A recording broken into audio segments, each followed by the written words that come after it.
राजधानी कीव इस वक्त रूस के निशाने पर है।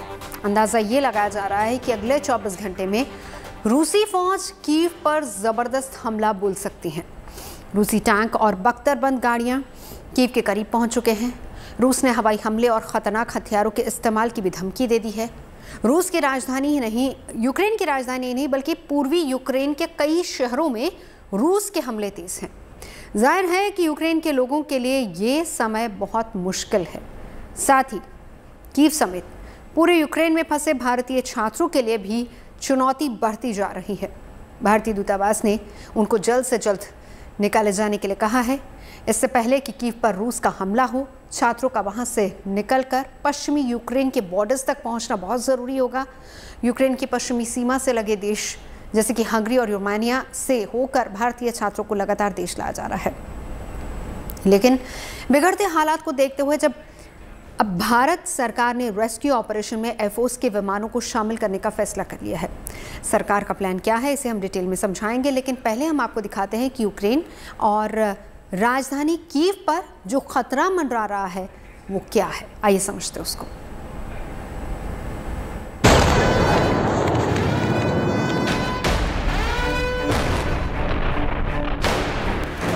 ताबड़तोड़ हमलों से रूस ने यूक्रेन को थर्रा दिया। पूर्वी यूक्रेन के शहर खार्किव की एक सरकारी इमारत पर मिसाइल अटैक हुआ। देखते ही देखते बिल्डिंग नेस्तनाबूद हो गई। इसी तरह रूसी सेना ने ओक्ट्रिका शहर पर जोरदार हमला बोला। वहां सैन्य बेस को निशाना बनाया गया। खबर है कि हमले में 70 से ज्यादा यूक्रेनी सैनिक मारे गए। रूसी सेना जिस ताकत और तेजी से यूक्रेन की राजधानी कीव की तरफ बढ़ रही है, ऐसा लगता है कि राष्ट्रपति पुतिन का इरादा कीव पर जल्द से जल्द कब्जा करने का है।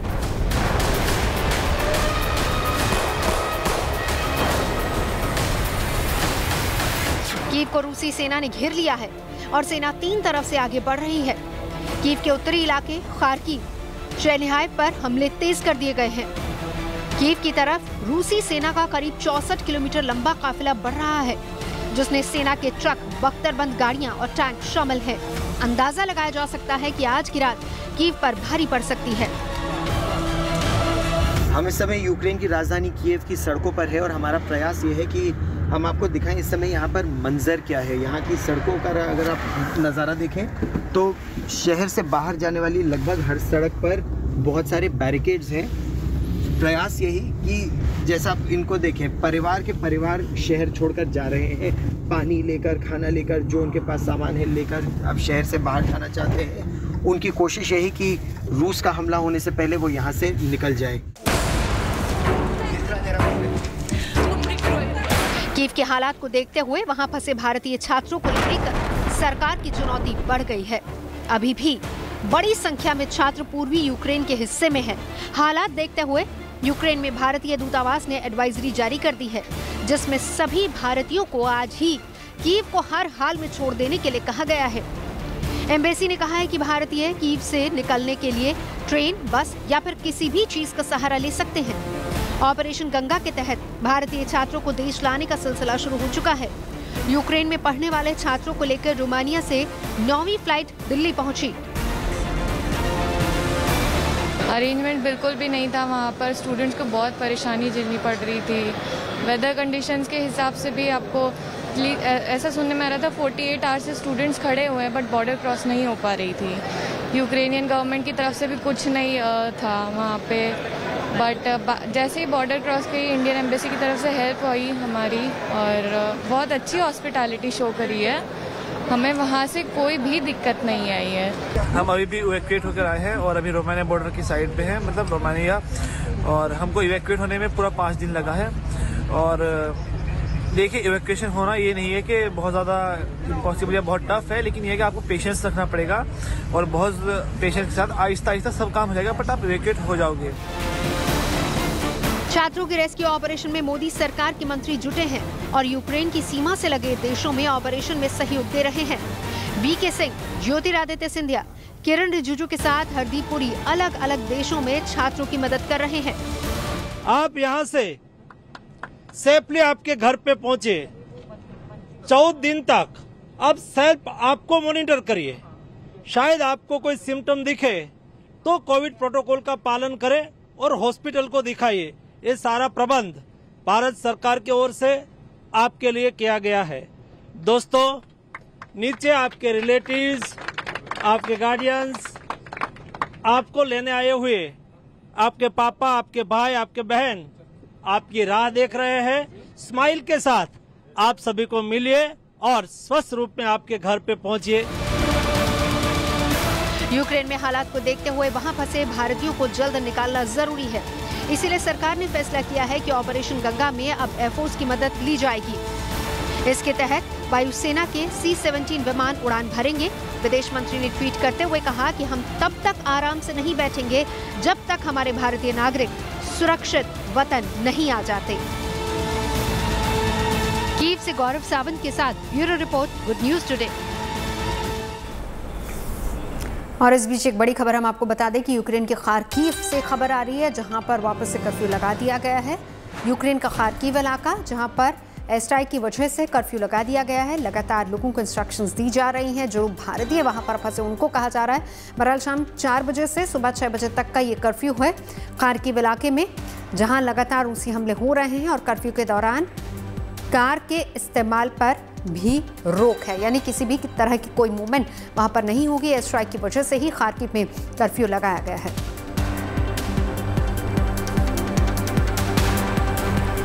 यूक्रेन की राजधानी कीव पर कब्जे की फाइनल जंग शुरू हो गई है। करीब 64 किलोमीटर लंबे रूसी सेना का काफिला कीव से महज कुछ ही किलोमीटर की दूरी पर पहुंच चुका है, जिसके बाद कीव पर रूस की तरफ से सबसे बड़े सैन्य हमले का अंदेशा जताया जा रहा है। भीषण हमले की आशंका के बीच भारत सरकार ने भी यूक्रेन में फंसे भारतीयों को वापस लाने का मिशन तेज कर दिया है।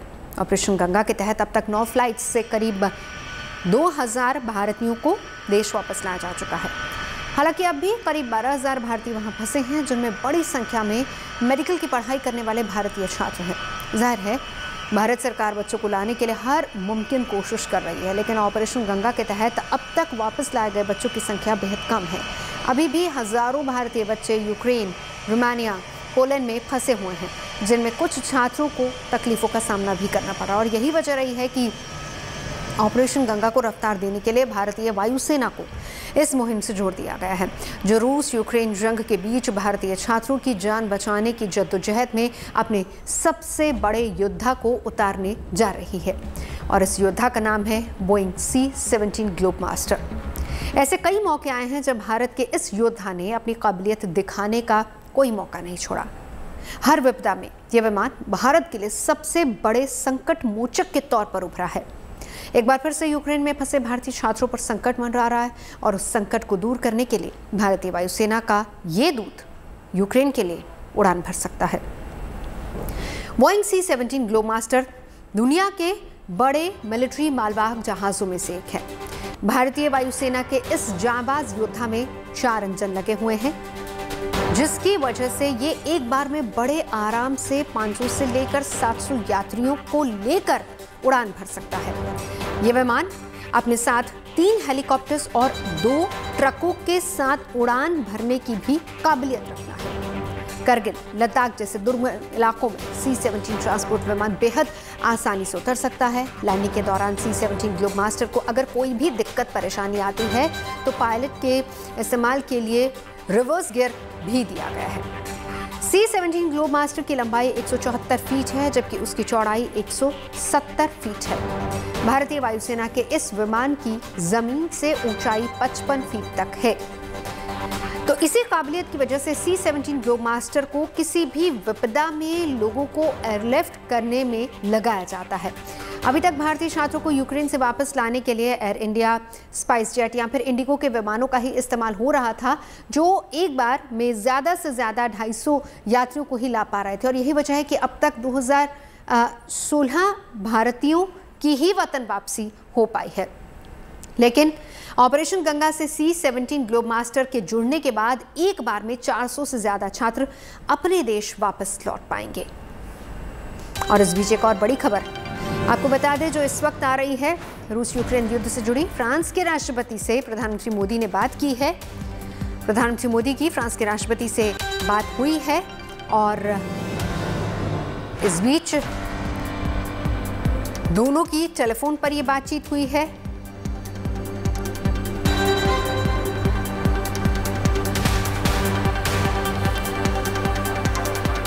फ्रांस के राष्ट्रपति इमानुएल मैक्रों से प्रधानमंत्री नरेंद्र मोदी ने बातचीत की है और आपको बताएं कि कल फ्रांस के राष्ट्रपति ने व्लादिमीर पुतिन से भी बातचीत की थी। वो करीब घंटे भर वो बातचीत चली थी।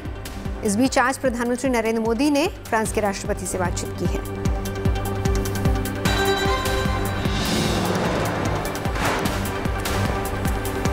और इस बीच आपको ये बता दें कि अब मिशन गंगा में ग्लोब मास्टर का भी इस्तेमाल होगा, यानी वायुसेना ने भी अब अपने मालवाहक जहाज C-70 को इस मिशन में उतार दिया। लेकिन इसकी खासियत क्या है और इसको लेकर क्या कहते हैं एक्सपर्ट, वो भी हम आपको सुनवाते हैं।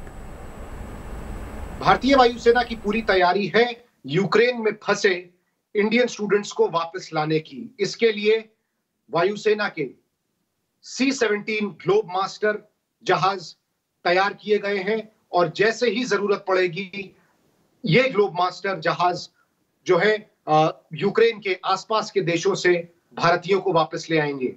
आपको बता दें कि C-17 ग्लोब मास्टर की जो पूरी कैपेसिटी है वो 80 टन की है। इस एयरक्राफ्ट में टैंक और आर्टिलरी गन्स भी जा सकती हैं, इतना ज्यादा इसका पेलोड कैपेसिटी है। लेकिन कितने लोग इसमें फिट आ सकते हैं ये आपको समझा दें।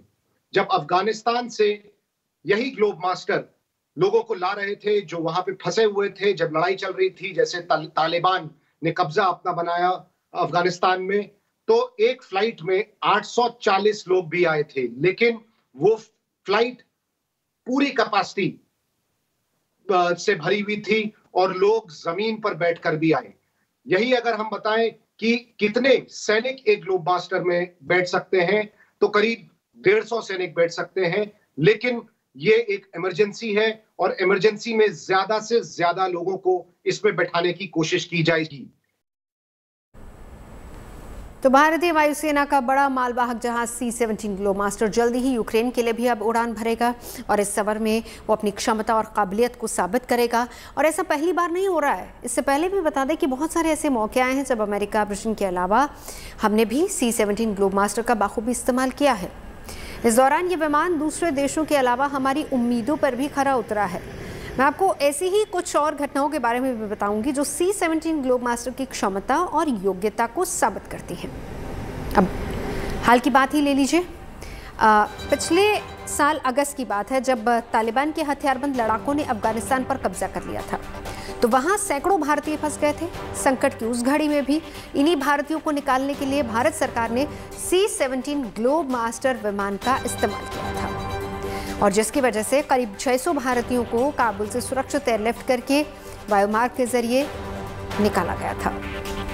इस घटना से ठीक 3 महीने पहले की भी बात कर लेते हैं। कोरोना की दूसरी लहर के दौरान भी C-17 ग्लोब मास्टर विमान का उपयोग किया गया था और ये वो वक्त था जब दिल्ली समेत कई राज्यों में भारी डिमांड की वजह से ऑक्सीजन की कमी हो गई थी।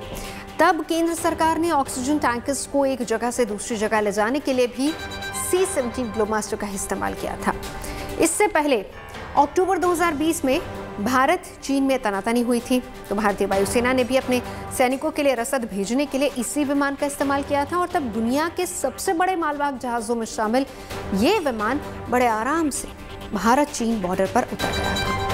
साल 2014 यानी कि 8 साल पहले जब बिहार में बाढ़ आई थी, तो C-17 ग्लोब मास्टर विमान ही संकट मोचक बनकर सामने आया था। दिल्ली से डॉक्टर्स की टीम को लेकर यही विमान बिहार पहुंचा था, जिसे कुछ दिन के लिए अस्पताल का रूप भी दे दिया गया था। बोइंग की वेबसाइट के मुताबिक भारतीय वायुसेना में इस समय C-17 ग्लोब मास्टर 3 की संख्या 11 है।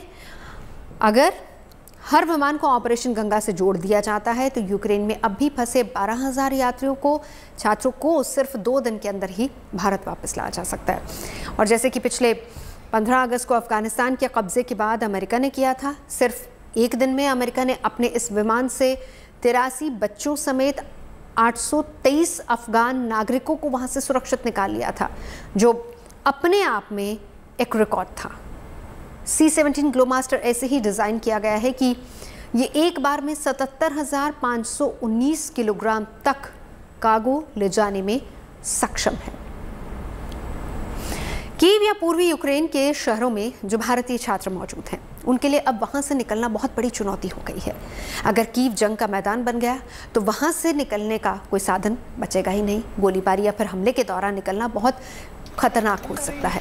इसलिए छात्रों को ये सलाह दी जा रही है कि वो किसी भी तरह से कीव छोड़ने की कोशिश करें और आज बाकायदा ये एडवाइजरी जारी की गई। हमने इस हालात को लेकर एक्सपर्ट से भी बात की है। उन्होंने भी सुरक्षित निकलने के लिए कुछ ज़रूरी बातें हमें बताई हैं। युद्ध के हालात में बहुत ज़रूरी है कि छात्र किसी भी तरीके से सुरक्षित जगहों पर सबसे पहले पहुंचे और अगर पैदल जा रहे हैं तो खतरा महसूस होने पर तुरंत शेल्टर में चले जाएं। सबसे ज़रूरी बात यह है कि ग्रुप्स में सफ़र करना है, अकेले कहीं नहीं जाना है, शांति धैर्य बनाए रखना है और जानकारों की राय यही है कि ऐसे हालात बन सकते हैं कि जब बिजली भी काट दी जाए।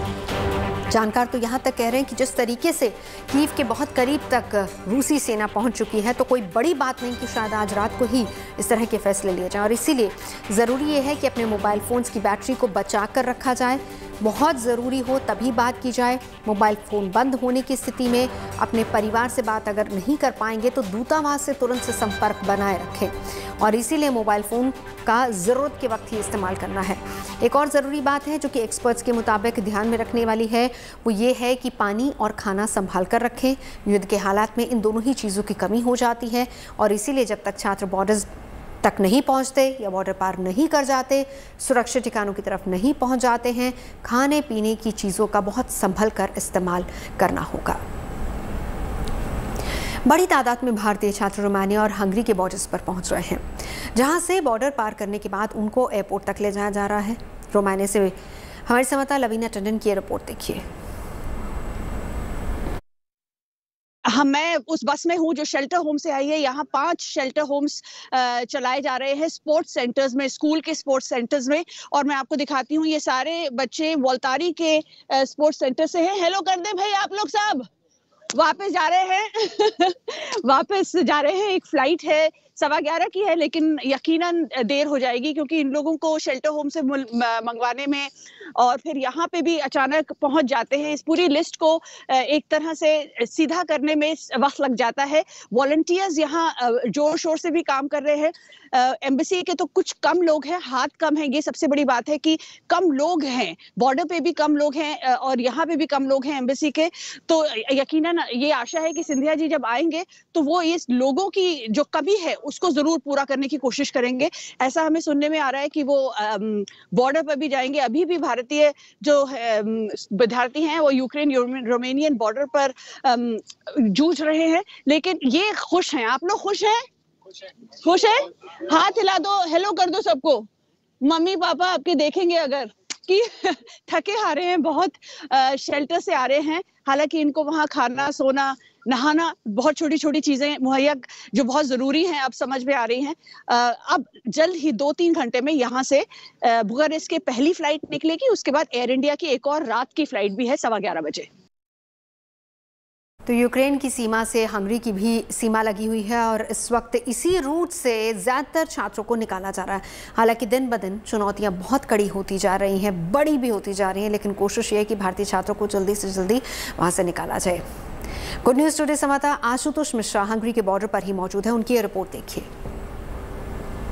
जहां तक हंगरी की बात है, लगभग 5 सीमाएं जो हैं वो इस समय सुचारू हैं, लेकिन उनमें से सबसे व्यस्त जो है वो जाहोनी बॉर्डर है और उसी बॉर्डर पर सबसे बड़ा ट्रेड पॉइंट है जहां से तमाम गाड़ियां निकल रही हैं, चाहे वो चोप का इलाका हो यूक्रेन का, वहां से इन्हें निकाला जा रहा है। लेकिन जैसा कि आपने जानकारी दी, हाँ बिल्कुल, तमाम जो एजेंसियां हैं, जो एम्बेसी है, वो ये कोशिश कर रही है कि और कितने रास्ते खोले जा सकते हैं जहां से इवैक्यूएशन प्रोसेस बड़ा हो, क्योंकि पिछले 2 दिन से जितने भी बॉर्डर पॉइंट हैं वहां पर जो शरणार्थी हैं, जो स्थानीय निवासी हैं यूक्रेन के और दूसरे मुल्कों के लोग हैं जो निकलना चाहते हैं यूरोप की सीमा में, इतनी ज्यादा भीड़ है कि उस पूरे प्रोसेस को पूरा करने में और उसके बाद इन्हें यूरोप के दूसरे देशों में लाने में समय बहुत ज्यादा लग रहा है। जितने भी मुल्क हैं ये चारों, चाहे रोमेनिया, स्लोवाकिया, हंगरी, ये पोलैंड, इन तमाम मुल्कों ने ट्रेनें चलाई हैं, लेकिन कई जगहों पर फिजिबिलिटी एक सबसे बड़ी समस्या है। मसलन बॉर्डर से लेकर के उनके शहरी इलाकों को पहुंचाना। जहां तक हंगरी की बात है, जितनी ट्रेनें बॉर्डर तक जा सकती थी, जाहोनी बॉर्डर जो सबसे बड़ा बॉर्डर है यूक्रेन का, लगभग लगभग हर घंटे अब ट्रेन चलाई जा रही है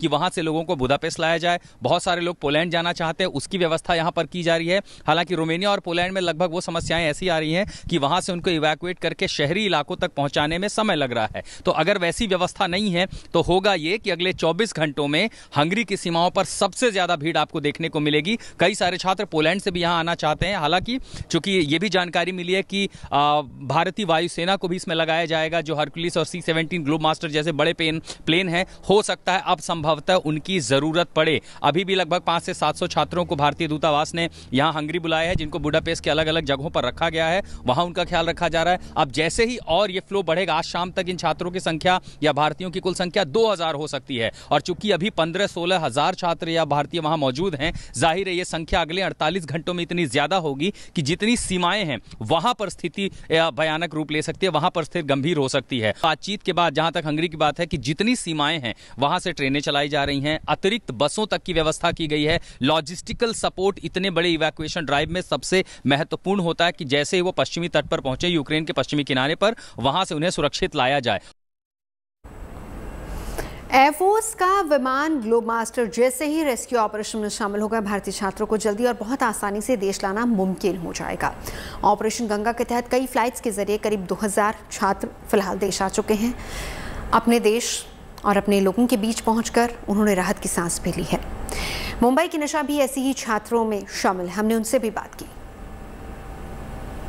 निशी, पहले तो आपका स्वागत है, वापस आप अपने वतन लौटी हैं। किस तरीके का माहौल है उसके बारे में बताइए हमें, क्योंकि जिस तरीके की खबरें आ रही हैं, वॉर जोन से आप आ रही हैं, किस तरीके का पूरा जो है वहाँ पे चीज़ें चल रही हैं, किस तरीके से आपको पता चला कि वॉर जो है वो शुरू हो गई है, क्या माहौल था उस दिन? मेरी फ़्लाइट थी 24 मॉर्निंग की और मुझे निकलना था अपने घर के लिए। हमें पहले ही एडवाइजरी दी गई थी एम्बेसी के द्वारा कि आप निकल जाइए वहाँ से। उसका मद्देनज़र रखते हुए मैं 24 को निकलने वाली थी। जैसे ही मैं सुबह उठी निकलने के लिए, आई वाज टोल्ड कि एयरपोर्ट पे बॉम्बिंग हो रही है। हमें लगा कुछ नॉर्मल सा हुआ होगा, बट जैसे हमने फ्रेंड्स को कांटेक्ट किया, उन्होंने बोला कि हमें यहाँ से निकाला गया है। सब फ़ोन पे रोज जा रहे थे, कोई कुछ क्लियरली बता नहीं रहा था हमें। एंड बस जो प्लेन में बोर्ड भी कर चुके थे उनको भी हटा दिया था, कह रहे थे एयर स्पेस बंद कर दिया है, कोई चांस नहीं है कहीं पे भी जाने का। एंड हम क्लूलेस थे कि हुआ क्या है एग्जैक्टली। तब हमें समझ में आया कि ओके, सच में वॉर शुरू हो चुका है और दहशत मच चुकी थी। कि आप लोगों को ये पता चला कि जहां हॉस्टल में आप रह रही थी, आप कहाँ रह रही थी, उस हॉस्टल की कहानी बताइए कि किस तरीके से लोग वहाँ पहुँचे थे, क्या था वो बताएं। तो हमारे हॉस्टल में काफ़ी दहशत तो फैल ही रखी थी, और सब डरे हुए थे। उस डर के बीच में सब पैनिक हो चुके थे, कोई कुछ कर रहा है, कोई कुछ कह रहा है। और उसमें हमें कहा गया था कि आप अपना खाने का सप्लाई अच्छे से रखिए, पानी का सप्लाई अच्छे से रखिए। उसी सुबह हम गए पानी का सप्लाई लाने, उतने में हमें बॉम्ब की आवाज़ सुनाई दी। और वो बॉम्ब की आवाज़ जब हम हॉस्टल पहुंचे तो हमारे फ्रेंड्स ने हमें बताया कि एक्चुअल में हमारा हॉस्टल हिला है, इतना बुरा बॉम्ब फटा है और हमारे बाजू में ही फटा है। तो आप समझ सकते हैं कि हमारी क्या हालत हो गई होगी। हमें कुछ समझ ही नहीं आ रहा था कि क्या सच में हम कल देखेंगे नहीं देखेंगे, कोई श्योरिटी नहीं थी हमारे पास। आप हॉस्टल से निकल गई, हॉस्टल से बस में जा रहे थे, उस समय कैसा माहौल था? क्योंकि जैसे आप कह रहे हैं लगातार बॉम्बिंग हो रही थी, लगातार अलर्ट सायरन्स बज रहे थे कि अलर्ट रहिए, उस समय कैसा माहौल था? तो आप रोमानियन बॉर्डर जा रही थी? हम रोमानियन बॉर्डर जा रहे थे। एंड हमें कहा गया था कि रोमानियन बॉर्डर सबसे करीब है आपके, तो आप वहाँ निकल जाएंगे तो आपको काफ़ी ईजिली निकाला जा सकता है वहाँ से। रोमानियन बॉर्डर तक निकल गए, वहाँ पहुँचने के बाद क्या हालात थे, कैसे अरेंजमेंट्स थे वहाँ पे, किस तरीके से, मतलब आप शायद 26 को बॉर्डर पहुँची थी और आज 1 तारीख है, जब आप वापस अपने वतन लौटी हैं, उसका पूरा ब्यौरा दीजिए कि उसमें, उस सिचुएशन में किस तरीके से, कितना टाइम लगा, वहाँ क्या प्रोसीजर था, उसके बारे में बताएं। तो हमने 26 शाम को हमारी जर्नी शुरू की थी बस में। काफ़ी सारे बच्चे हमारे साथ थे, 6 बस अरेंज किए थे साथ में। एंड हर बस में अराउंड 50 से ज़्यादा बच्चे थे। हमने शुरू किया जर्नी, पहुँचते पहुँचते सुबह हो चुकी थी बॉर्डर पर। एंड रात के 2 बज रहे थे, हमें कुछ समझ में नहीं आ रहा था बॉर्डर पर भी क्या करना है क्या नहीं। भगदड़ मची हुई थी बॉर्डर पर भी, क्योंकि हमसे भी पहले काफ़ी सारे स्टूडेंट्स पहुँच चुके थे बॉर्डर पे। एंड यूक्रेनियन बॉर्डर पे ये हाल था कि सोल्जर्स हमें जाने नहीं दे रहे थे। ऑब्वियसली उनके भी कोई प्रोसीजर्स होते, प्रोटोकॉल्स होते, वो उन्हें फॉलो कर रहे थे। तो हमारी कोई गलती नहीं थी, ना उनकी गलती थी। बट इतना भगदड़ मचा हुआ था कि हम बिल्कुल क्लूलेस थे कि अच्छा अब हमें ये करना है, अच्छा अब हमें ये करना है। ऑर्गेनाइजेशन बिल्कुल नहीं था वहाँ पर, इसी वजह से भगदड़ मची हुई थी वहाँ पर। इतने में हम लोग सुन रहे हैं कि फायरिंग हो रहा है by the Ukrainian soldiers itself. Open firing हो रहा था क्योंकि बच्चे कंट्रोल में नहीं आ रहे थे। बच्चों पर पेपर स्प्रे मारा गया है ताकि वो कंट्रोल में आ जाए, बट फिर भी कुछ नहीं हुआ उस बारे में भी। एंड तब हमें फिर रुकना ही पड़ा। पूरी रात हम बिना किसी शेल्टर के रुके हुए थे, हमें रोका गया था। हम बस ब्लैंकेट्स डाल के बैठे हुए थे, ना खाना पानी कुछ नहीं, बस हम बैठे हुए थे। जर्नी में भी हमें कुछ हेल्प नहीं थी, खाने पीने का अरेंजमेंट था नहीं, तो हम बस वैसे ही रुके हुए थे ठंड में। निशी, आप वापस आ गई हैं। अब हमारे भारतीय छात्र बहुत सारे वहाँ फंसे हुए हैं, उनके माँ बाप जो है बहुत चिंतित हैं। जैसे आपके माँ बाप चिंतित थे, आपके पिता से मेरी बात हुई थी, वो कह रहे थे, बहुत इमोशनल थे और आशा कर रहे थे आप जल्द से जल्द पहुँच जाइए। जब आप पहुँच गई हैं, आप क्या कहना चाहेंगे उन छात्रों को जो वहाँ फंसे हुए हैं? आप जैसे निकली हैं, आप उनको कुछ कहना चाहेंगे? क्या करें जिससे वो वहाँ से निकल सकें? आप कुछ कहना चाहेंगे? तो उनके लिए सिर्फ इतना है, हम समझ रहे हैं कि आपके पास भी कोई साधन नहीं है, बट पैनिक करके कोई मतलब नहीं है। आपको थोड़ा ऑर्गेनाइजेशन रखना पड़ेगा, थोड़ा सा पेशेंस रखना पड़ेगा, धैर्य से ही सब काम होगा। आपके पास इन्फॉर्मेशन नहीं है, आपके सीनियर्स हैं, आप उन्हें कांटेक्ट कीजिए। काफ़ी सारे इंस्टाग्राम पे पेजेस है या हेल्पलाइन नंबर्स दिए गए, उन्हें कांटेक्ट कीजिए, वो आपको कोई ना कोई गाइडेंस देंगे। ऑपरेशन गंगा को रफ्तार देने के लिए मोदी सरकार के 4 मंत्री यूक्रेन के पड़ोसी देशों में मौजूद हैं और इन सभी मंत्रियों पर भारतीयों को सुरक्षित एयरलिफ्ट कराने की जिम्मेदारी भी है। नागरिक उड्डयन राज्य मंत्री जनरल वीके सिंह भी उन्हीं मंत्रियों में से एक है। जनरल वीके सिंह ने पोलैंड के वार्सा में गुरुद्वारा श्री गुरु सिंह सभा में रहे 80 भारतीय छात्रों से मुलाकात की और ये सभी छात्र युद्ध में फंसे यूक्रेन से यहाँ पर पहुंचे हैं। जनरल वीके सिंह अब इन छात्रों को ऑपरेशन गंगा के तहत भारत वापस ला रहे हैं। उनको पता है कि अभी भी 14,000 बच्चे फंसे हुए हैं। कोशिश हमारी ये है कि जितना जल्दी हो उनको निकाला जाए। लेकिन एक चीज समझिएगा, हर देश के कानून अलग होते हैं, हर देश के नियम अलग होते हैं और खासकर बॉर्डर के ऊपर हर देश में समस्या होती है। तो थोड़ा सा हम लोगों को, खैर अब तो आप आ गए, लेकिन बाकी जो लोग हैं उनको बताना पड़ेगा। अब जैसे पोलैंड बॉर्डर पे ज्यादा समस्या चल रही है। क्यों? 15-20 किलोमीटर का जाम लग गया, ज्यादा कहीं लग गया। बच्चे वहां से चलकर आ रहे हैं। अब उनको लगता है कि एकदम से क्रॉस हो जाएंगे, लेकिन यूक्रेन बॉर्डर पर चेकिंग ज्यादा हो रही है क्योंकि वो नहीं चाहते कि बच्चे बाहर आएंगे। तो उम्मीद यही की जा रही कि यूक्रेन में पढ़ने वाले सभी भारतीय छात्र बहुत जल्दी देश आ जाएंगे। मुश्किल हालात हैं, छात्रों को निकालने के लिए भारत सरकार ने भी रणनीति बनाई है, तेजी से उस पर काम हो रहा है। मुंबई की अक्षता ने यूक्रेन से लेकर भारत आने तक का अपना अनुभव भी साझा किया। वतन वापसी के लिए पहले आपको बधाई हो, क्योंकि बहुत अलग कंडीशंस थे जिस कंडीशन से आप आ रहे हैं। किस तरह का माहौल था, कब आपको पता लगा कि अब जंग छिड़ चुकी है और कैसे सिचुएशंस थे, उसके बारे में बताएं। स्टार्टिंग में तो बस बातें हो रही थी कि वॉर होगा, ये होगा, वो होगा, लेकिन एम्बेसी की तरफ से कोई न्यूज़ आई नहीं थी कि घर चले जाओ। वॉर के 15 डेज पहले एक मैसेज आया था कि अगर नेसेसरी नहीं है वहां रहना तो चले जाओ, लेकिन 3rd और 6th ईयर वाले जा नहीं सकते थे, वहां से वापस आ नहीं सकते थे। और फिर 7 डेज पहले फिर एक मैसेज आया कि अब तो चले ही जाओ, तो फ्लाइट्स मिलना पॉसिबल नहीं थे। थोड़े बहुत फ्लाइट्स मिल गए थे लोगों को, तो वो जाने लगे थे। और हमें तो बस 24 की मॉर्निंग जब बॉम्बिंग्स शुरू हुई तब यहाँ वहां से पता चलने लगा कि वॉर तो हो गया है अब। और काफी पैनिक थे, यहाँ पे हम पैनिक थे और घर पे पेरेंट्स पैनिक थे। नेटवर्क कभी भी जा सकता था, लाइट्स कभी भी जा सकती थी, फोन में बैटरी रखना जरूरी हो चुका था एकदम से। और फिर क्योंकि हम टुवर्ड्स द वेस्ट थे चर्निवित्सी में, हमें तो इतना कुछ बॉम्बिंग्स वगैरह नहीं सुनाई दिया था, ना कुछ दिखाई दिया था। लेकिन हमारे जो अथॉरिटी हैं, जो सुनील शर्मा सर, उन्होंने सब कुछ मैनेज करके लाइक एम्बेसी की तरफ से जो भी था उनसे हो सकता था, उन्होंने फर्स्ट फ्लाइट करवाई, फर्स्ट और सेकेंड फ्लाइट, जो कि कम्प्लीटली हमारी यूनिवर्सिटी से थी। फर्स्ट सेकेंड फ्लाइट्स बहुत इजीली आ गए थे वापस, क्योंकि किसी को ज्यादा कुछ पता नहीं था उस बारे में, तो it was very quite and calmly हम वापस आ गए थे। और तो अक्षता पहुंच चुकी हैं भारत अपने घर, लेकिन यूक्रेन में अभी भी बहुत सारे भारतीय छात्र फंसे हुए हैं। रुद्धि मिश्रा उन्हीं में से एक है जिन्होंने एक वीडियो जारी करके अपनी आप बीती सुनाई है। यूक्रेन के खार्किव से रोमानिया तक पहुंचने में कितनी मुश्किलों का सामना उनको करना पड़ा है, सुनिए जरा। I'm from Kharkiv and I just boarded train from Kharkiv and we are heading towards Romania border, and like we walk from hostel to railway station like 8 kilometers, and there was severe bombarding near our university, and somehow we got train to Romania border, and here are many Indian students. फिलहाल यहाँ रुकेंगे एक break के लिए। आप देखते रहिए अच्छी खबर सच्ची खबर।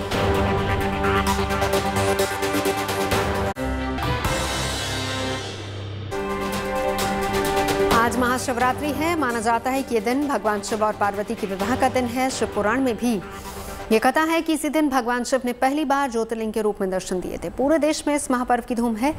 आपको ले चलते हैं वाराणसी में शिव की बारात में।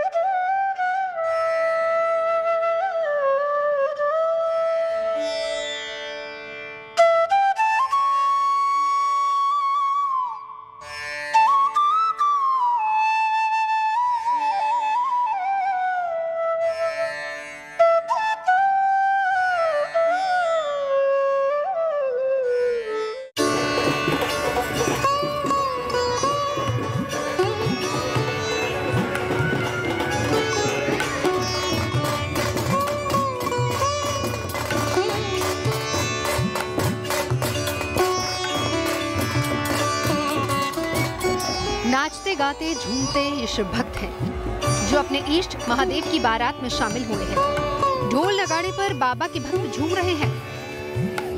नारायण नारायण करते नारद भी अपने प्रभु की बारात में शामिल हुए। ये पावन पर्व महाशिवरात्रि का है।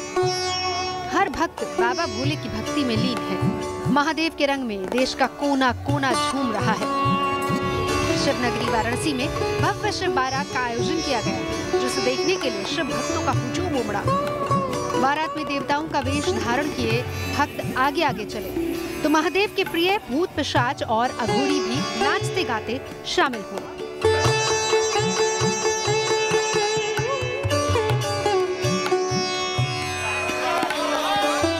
महाशिवरात्रि के पर्व पर शिव भक्तों ने काशी में जलाभिषेक किया और बाबा के दरबार में शीश नवाया।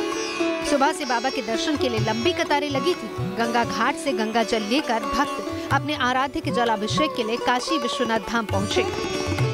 ये बताइए, दर्शन किया आपने? ये बहुत अच्छे है। दर्शन किया। देखिए महादेव के भक्तों का रेला, क्योंकि मैं जहाँ जहाँ देख पा रही हूँ वहाँ वहाँ महादेव के भक्त हैं बड़ी संख्या में। एक और बहुत उत्साही महादेव के जो भक्त हैं वो हैं, क्योंकि सभी दूर दूर से आए हैं। कुछ लोग काशी के भी हैं, क्योंकि काशी का तो मुझे लगता है कि कोई वासी जो यहाँ रहता है वो हर मौके पर बाबा के दर्शन करने के लिए आता ही है, क्योंकि शिवरात्रि महाशिवरात्रि सबसे बड़ा पर्व महादेव से जुड़ा हुआ है, इसलिए इसमें दर्शन का विशेष महत्व है। और खास बात यह है कि इतनी लंबी लाइन है और बहुत दूर तक पैदल चल करके जाना पड़ रहा है। उसके बावजूद हम देख रहे हैं लोगों के चेहरे पर यहाँ खुशी है और उत्साह है। जी, पूरे देश में महाशिवरात्रि के पावन पर्व पर मंदिरों में शिव भक्तों का जमघट देखने को मिल रहा है। मध्य प्रदेश के उज्जैन में महाकालेश्वर मंदिर में महाशिवरात्रि का पर्व धूमधाम से मनाया जा रहा है। मंदिर में बाबा महाकाल की भस्म आरती पूरे विधि विधान के साथ हुई। इस दौरान बड़ी संख्या में श्रद्धालु मंदिर पहुंचे। दूध, दही, शहद, पंचामृत, फलों के रस से पुजारियों ने महाकालेश्वर का विशेष पूजा अभिषेक किया। भस्म आरती के बाद महाकालेश्वर का विशेष श्रृंगार किया गया और ढोल नगाड़ों के साथ महाकालेश्वर की श्रृंगार आरती हुई, जिसके बाद मंदिर में श्रद्धालुओं के दर्शन करने का सिलसिला शुरू हो गया। मान्यता है कि महाशिवरात्रि के दिन भगवान शिव का विवाह माता पार्वती के साथ हुआ था। साल भर में 12 शिवरात्रियां आती हैं, लेकिन फागुन माह की शिवरात्रि को सबसे अहम माना जाता है। दरअसल शिवरात्रि हिंदू परंपरा का एक बहुत बड़ा पर्व है। इसे फागुन कृष्ण पक्ष की चतुर्थी को मनाया जाता है। माना जाता है कि इस दिन शिवजी का प्राकट्य हुआ था। इसके बाद शिवजी का विवाह भी इसी दिन माना जाता है। इस दिन व्रत, उपवास, मंत्र जाप और रात्रि जागरण का विशेष महत्व है। महाशिवरात्रि के इस खास मौके पर देश भर के महादेव मंदिरों में शिव भक्तों ने बाबा भोलेनाथ के शिवलिंग पर भांग, धतूरे और बेर चढ़ाकर पूजा अर्चना की। Bureau report, good news today.